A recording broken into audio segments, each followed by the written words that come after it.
Hi friends, welcome my YouTube channel. তো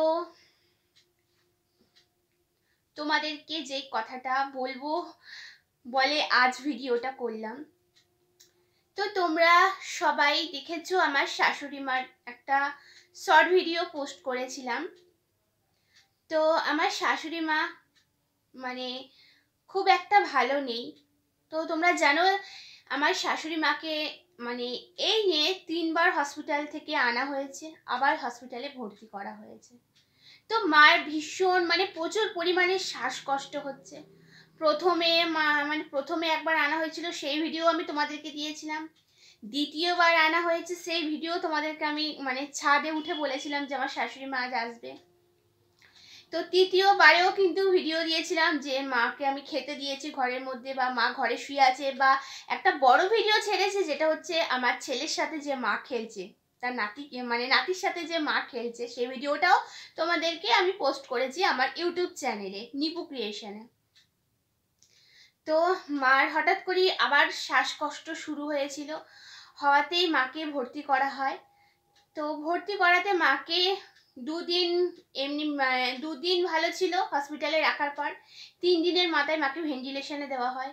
ভেন্টিলেশনে থাকে 20 দিনের মতো। 20 দিনেও কোনো শাশুড়ি মার কাজ হয় না, ভেন্টিলেশন থেকে বার করতেই পারছে না, এতটাই কষ্ট হচ্ছে ওনার। তো ডাক্তার বললো ভেন্টিলেশনে থাকা কিন্তু এতদিন ঠিক না। তো তার জন্য গতকাল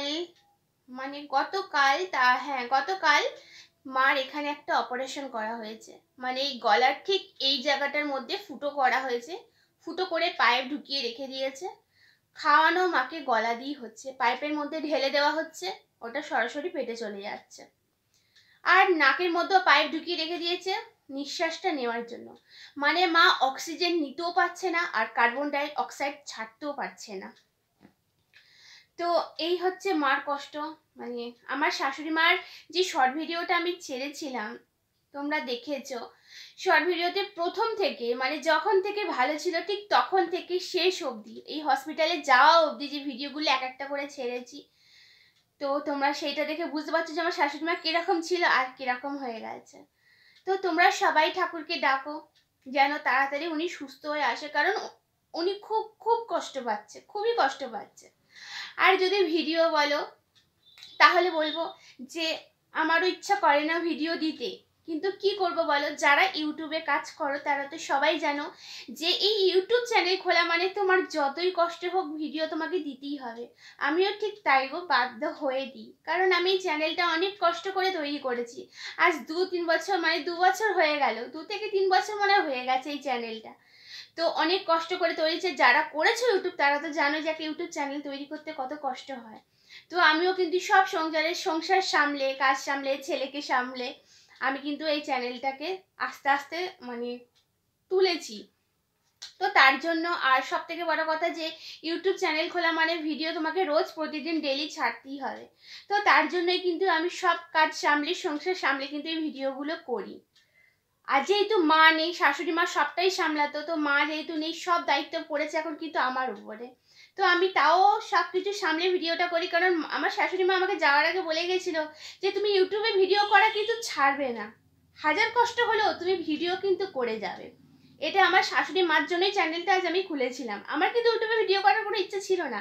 হ্যাঁ, শখ হতো, আমি দেখতাম, কিন্তু আমি যে চ্যানেলটা খুলবো, ভিডিও করব, সেগুলো অতটা কখনো ভাবিনি। এটা পুরোটাই সম্ভব হয়েছে কিন্তু আমার শাশুড়ি মার জন্য। উনি আমাকে পুরোপুরিভাবে সাপোর্ট করেছিলেন বলেই কিন্তু আজ আমি এতটা এগিয়েছি।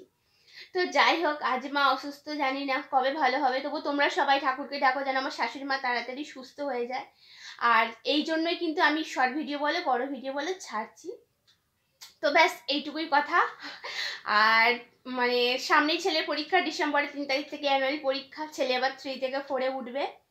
তো যাই হোক, এখন ব্যস্ততার মাঝখানে হলেও আমাকে ভিডিও তো দিতেই হবে, তাই না? তো চলো তাহলে, আমার এইটুকুই বলা ছিল। তাহলে এখনের মতো ভিডিওটা এখানেই শেষ করে দিচ্ছি। টাটা।